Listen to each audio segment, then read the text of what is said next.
Bueno, pues que será complicado como todos los que nos esperan esta segunda fase contra un equipo que está claro que está hecho para ascender de categoría y que se han metido en esta segunda fase en una zona que quizá no esperaban. Así que bueno, con muchísimas ganas de competir contra uno de los mejores equipos quizá de la categoría, así que con muchas ganas. Bueno, pues como ya te digo, con muchísima ilusión. Yo creo que todos aspiramos a competir cada día contra mejores equipos, mejores jugadores. Todos queremos ir mejorando, a pesar de que algunos ya somos veteranos, pero a mí me gusta pues ir a buenos campos, competir contra grandes rivales y exigirme. Y creo que es el margen de mejora que va a tener el club y los jugadores jóvenes, ¿no? de que vean lo duro que es la categoría y de que puedan competir con jugadores mucho más experimentados y de su categoría superior. Así que con muchísimas ganas de que la gente demuestre la capacidad que tiene y de que se vea. Bueno, la verdad que ha sido con mucha tensión, porque como es tan reducida, la verdad que ganabas 2 semanas consecutivas y parece que ibas a subir, luego perdías y parece que ibas a bajar, entonces bueno, la verdad que se vive de manera muy diferente porque cada semana es como una auténtica final.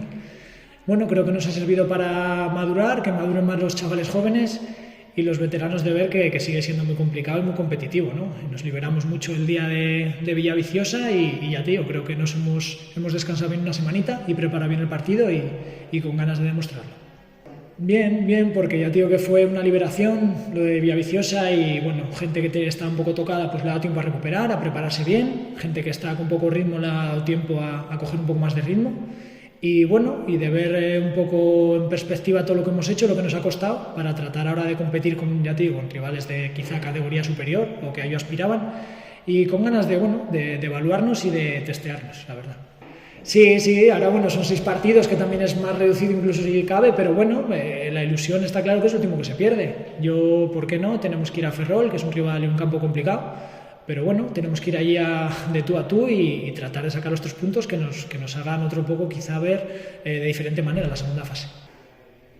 Pues complicada, la verdad que complicada. Me está costando un poquitín todo, ¿no? La vuelta a Asturias tan precipitada, un club nuevo, compañeros nuevos, mucha gente joven. Pero como ya te digo, es que sigo aprendiendo cada día, cada semana de todo lo que envuelve al club, de todo lo que envuelve a los chavales jóvenes, que quizá te preocupas mucho más por ellos. Y estoy aprendiendo mucho. Estoy viendo otro lado de la cara del fútbol, que también es súper complicado. Y ya te digo, pues tratando de aprender cada semana de los compañeros y de una nueva categoría y un nuevo formato que está siendo complicado.